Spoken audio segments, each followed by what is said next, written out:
Hello everyone. तो आज आपका 5 जुलाई का जो फोर्थ शिफ्ट का एग्ज़ाम था एसएससी सीएचएसएल का, वो हो चुका है फाइनली समाप्त। और आज से अब आपके क्या है कि 2 दिन एग्ज़ाम नहीं है, यानी कि आपका 8 आपका जुलाई जब होगा, 8 जुलाई से फिर आपका शुरू होना है। तो लास्ट शिफ्ट है आज के दिन का, यानी कि 2 दिन आपका ऑफ रहेगा। तब आपको कोई भी एनालिसिस भी नहीं रहेगा, आपको अच्छे से अपनी प्रिपरेशन करनी टॉपिक वाइज। तो पहला क्वेश्चन पूछा गया था कि तेहर ताली जो डांस है वो किस राज्य से रिलेटेड है। तो राजस्थान इसका राइट आंसर हो जाएगा।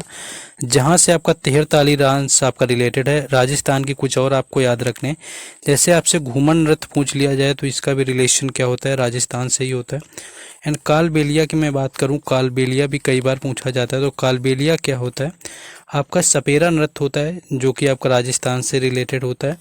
एंड इसको क्या किया गया कि 2010 के अंदर यूनेस्को की अमूर्त धरोहर में शामिल किया गया, इसको भी याद रखना है। और यूनेस्को की अमूर्त धरोहर में और भी 2010 में नृत्य शामिल किया गया था जो कि छऊ डांस था। तो ये सारे पॉइंट याद रखने हैं। और आपका गणगौर फेस्टिवल भी जो पूछा गया था एक दिन, वो भी आपके राजस्थान का ही है। नेक्स्ट आगे हम लोग बढ़ेंगे। नेक्स्ट आगे बढ़ने से पहले मैं आपको बता दूं कि आप किसी भी एग्ज़ाम की प्रिपरेशन करते हैं तो मॉक टेस्ट आपको ज़रूर लगाना है, क्योंकि मॉक टेस्ट पहली चीज़ तो आपकी स्पीड को बूस्ट करता है कि आप कितने जल्दी एग्ज़ाम अपना अटैम्प्ट कर लेते हैं। उसके साथ साथ आपकी एक्यूरेसी को मेंटेन करके रखता है और कहीं ना कहीं आपके नॉलेज को भी बढ़ाता है।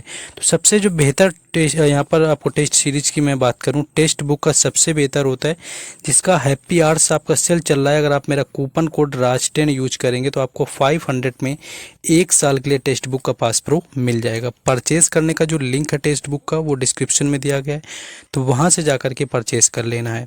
बाकी ये एक ऐसा पास है जिसमें कि आपको क्या है कि एक ही पास के अंदर सारे एग्ज़ाम कवर हो जाएंगे, जिसमें 20 लाख से ज़्यादा एक्टिव यूजर्स इसमें मिल जाते हैं और 700 अलग अलग कैटेगरी में एग्ज़ाम्स इसमें मिल जाते हैं। 12 अलग अलग लैंग्वेज में आपका अवेलेबल है, कोई भी एग्ज़ाम देते हैं। और 17,000 से भी ज़्यादा प्रीवियस ईयर क्वेश्चन इसके अंदर मिल जाते हैं, यानी कि एक ही पास लेना है, सारे एग्ज़ाम कवर हो जाएंगे, चाहे वो एसएससी का हो, रेलवे हो, बैंकिंग हो, डिफेंस हो, या आपका टीचिंग से रिलेटेड हो। कुछ इस तरह से आपको इंटरफेस मिलेगा। मेरा कूपन कोड राज10 है, परचेज करने का लिंक डिस्क्रिप्शन में दिया है, जाइए और परचेज करिए। आते हैं अपने टॉपिक के ऊपर। नेक्स्ट एक क्वेश्चन पूछा गया था, नेक्स्ट ये था कि बास्केटबॉल में गेंद का वजन कितना होता है। एक लोग से तो ये पता चला गेंद का वजन यहाँ पर कितना होता है, और दूसरा एक ये पता चला हुआ था कि इसमें खिलाड़ियों की संख्या पूछी गई थी। देखिए, अगर गेंद का वजन आपसे पूछा गया था तो 620 ग्राम आपका गेंद का वजन होता है इसका, जो कि आपसे पूछा गया था। एंड मैं बात करूँ कि अगर खिलाड़ी आपसे पूछेगा तो खिलाड़ियों की संख्या जो होती है इसमें 5 होती है, और वॉलीबॉल में खिलाड़ियों की संख्या आपकी 6 होती है। बाकी 11 जिसमें होती है उसमें तो पड़ता है। कबड्डी में खिलाड़ियों की संख्या 7, बास्केटबॉल में 6 होती है, और वॉलीबॉल में 6, और बास्केटबॉल में आपके 5 होती है। गेंद का वजन आपका 620 ग्राम यहाँ पर होता है, जो कि आपसे पूछा गया हो। कुछ चेंजेस हो क्वेश्चन में तो कमेंट में बता देंगे। नेक्स्ट एक क्वेश्चन आपका रेवोल्यूशन क्रांति से पूछा गया था कि आपको यहाँ पर येलो क्रांति भी दी हुई थी एंड ब्लू क्रांति भी दी हुई थी, यानी कि आपकी पीली क्रांति और नीली क्रांति का आई थिंक मैच करवाने के लिए दिया हुआ था कि किसका होगा। देखिए, जो येलो आपकी क्रांति थी इसकी बात करूं तो इसका रिलेशन था तिलहन से, यानी कि जो दालें वगैरह थी या उनका जो उत्पादन करना था वो आता था आपका येलो रेवोल्यूशन, यानी कि पीली क्रांति के अंतर्गत।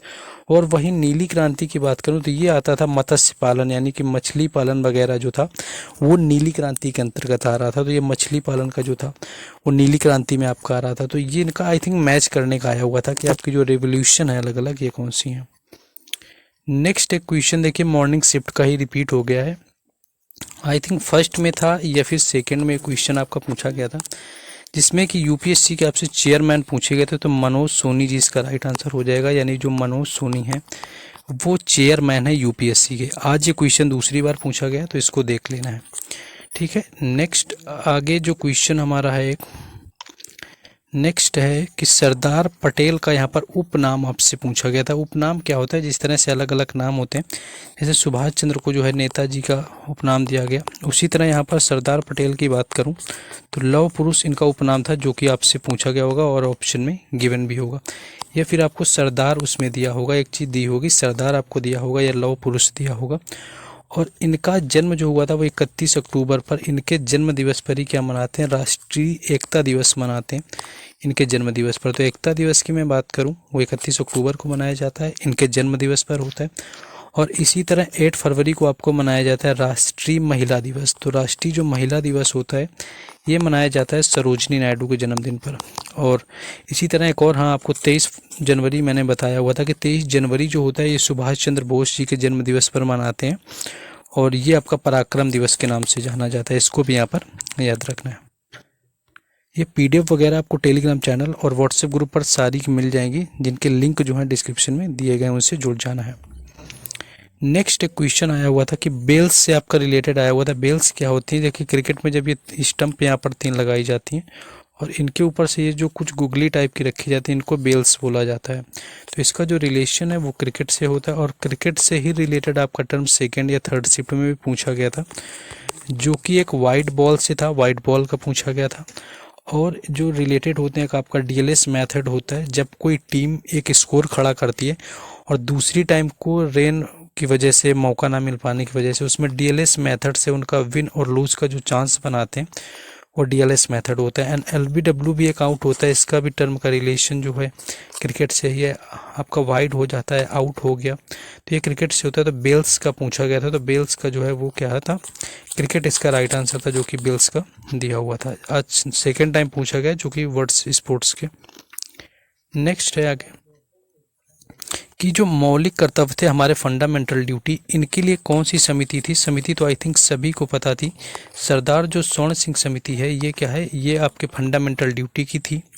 एंड फंडामेंटल ड्यूटी आपके लिए गए थे रूस के संविधान से, और पूछा गया था मॉर्निंग में किस संविधान संशोधन में जोड़े गए, तो 42nd जो कॉन्स्टिट्यूशन अमेंडमेंट था, इसके अंदर जोड़े गए थे 1976 में।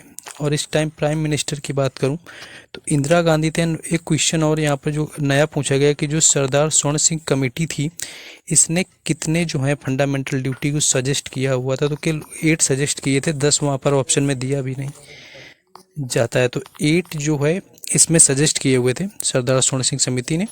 और ये पूछते हैं, और हाँ, ये जो सरदार स्वर्ण सिंह समिति थी, इसमें लोग कितने थे? तो कुल 12 लोग इस समिति में थे। ये भी याद रखना है, क्योंकि आगे क्वेश्चन इनसे बनेंगे। नेक्स्ट एक क्वेश्चन देखिए, पांडिचेरी का यहाँ पर CM पूछा गया कि मुख्यमंत्री कौन है? तो N रंगास्वामी इसका राइट आंसर हो जाएगा, यानी कि N जो रंगास्वामी है, ये पांडुचेरी की क्या है? CM है, यानी कि मुख्यमंत्री। इससे पहले जो CM पूछे गए वो सिद्धारमैया आपके पूछे गए थे थर्ड शिफ्ट में।